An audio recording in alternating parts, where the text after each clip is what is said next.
मैं आऊँ क्या? Hello students, welcome back. In the previous video of chapter 2 from class 11th, Hornbill, the chapter's title is We Are Not Afraid to Die If We Can All Be Together. So in the previous video we discussed about the boat wave walker which was about to drone into the sea, which was capsizing into the sea, okay, and that was badly injured, that was badly damaged by the gigantic wave, okay, and besides this, the narrator and his family members, they were also badly injured due to the violent attack or violent fall of that gigantic wave, right?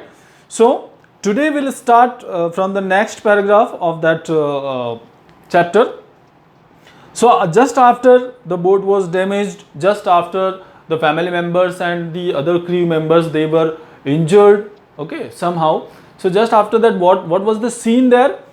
So there, water everywhere. I could feel that the ship had water below, but I dared not abandon the wheel to investigate. Suddenly the front hatch was thrown open and Mary appeared. "We are sinking," she screamed. "The decks are smashed. We are full of water." Now what happened? There was water everywhere, and the narrator knew this thing, that there must be water inside the ship also, but he didn't dare to investigate. He didn't dare to check whether the water was entering into the ship or not. He didn't dare because he was badly frightened. He was very much frightened. That's why for that at that moment he didn't dare to check whether the water entered into the ship or not, okay. But what happened suddenly from the front hatch, this is the hatch, so from the front hatch the lady, narrator's wife, she appeared and she told that they were sinking. She cried, she screamed that we are sinking, okay, and there is water everywhere. The decks are smashed. Now what is deck? Deck is the floor of the boat, that is known as deck. You can see this part is known as a deck. So the decks are smashed. The decks are smashed. Those are destroyed by the violent attack of the wave, right? So she informed the narrator about that damage, and after that, "Take the wheel," I shouted as I scrambled for the hatch. As after that, after listening this, the narrator, he scrambled towards the hatch, means where Mary was crying from, shouting from. He moved into that direction, and he called Mary for holding that wheel. Now, Larry and Herb were pumping like madmen. Broken timbers hung at crazy angles. The whole starboard side bulged inwards. Cloths, crockery, charts, tins, toys sloshed about in deep water. Now what happened? Due to that attack of the gigantic wave, what was the condition? Larry and Herb, the two crewmen, those were pumping the water out of the ship just like madmen, okay. And besides this, the starboard side of the ship, this side, the right hand side of the ship is called starboard side. The left hand side is known as port, okay. The back part is known as stern. The front part is known as bow. So this side was bulged in. Bulged in means from the main surface it was striken inside. It was damaged and it was striken inside. Okay, this starboard side. Now, and the cloths, crockery, tins, whatever edible items they had with them, those were some items were sank into the water, some were floating over the water. I half swam, half crawled into the children's cabin. "Are you all right?" I asked. "Yes," they answered from an upper bunk. "But my head hurts a bit," said Sue, pointing to a big bump above her eyes. I had no time to worry about the bumped heads. Okay, then he went to his children and he asked their well-beingness, and the children also replied that yeah, they were all right. Okay, he knew this very well, that they might have been injured in that violent fall of the gigantic wave. Okay, he knew that very well, but still he asked them, and the girl and boy, those children replied that they were all right. But she told the girl Susan, she told that she was having an injury in her head. Okay, showing the bump on her head, which was just above her eye. Now the narrator didn't have the time to bother about that bumped head. Okay, so he didn't think about that, he didn't bother about that.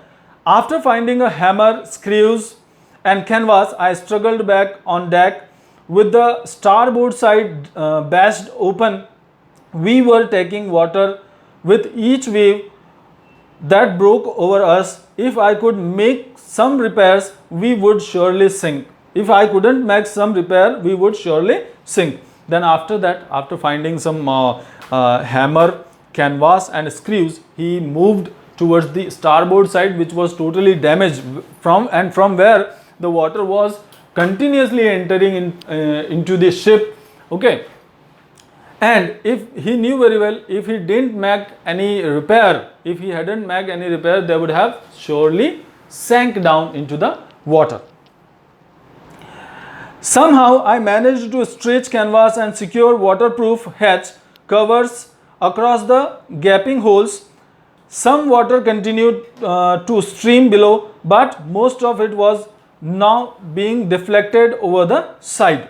So he was able to spread the canvas, he was able to fix the canvas there on the starboard side, so the most of the water was deflected ahead. Some little water was coming inside, so now there was a little comfort in the narrator's heart. More problems arose when our hand pumps started to block up with the debris floating around the cabins, and the electric pump short circuited. Okay, now the problems were aroused, the problems were increased when they come to know that their water pumps, they were choked with the debris, the garbage floating around the ship. So with that garbage, those pumps were choked, and the electric pumps were short circuited, they were also damaged. The water level rose threateningly. Back on the deck, I found that our two spare hand pumps had been wrenched overboard along with the forestay sail, the jib, the dinghies and the main anchor. Okay, now what happened? The things what were there present on the ship, those things were also overboard. Overboard means they also fell into the water. And what were the things that fell into the water? Two spare pumps. Okay, they were overboard, they were wrenched overboard. Okay, and along with this, forestay sail. Now what is the forestay sail? These are the pumps, hand pumps. The people are pumping out the water with their hands, and this is called forestay. This line you can see. So this forestay sail, that also fell down into the water, that was also damaged. And the jib, you know, I already have showed you the jib, storm jib. Okay, the dinghies and the main anchor. Dinghies, now what is dinghy?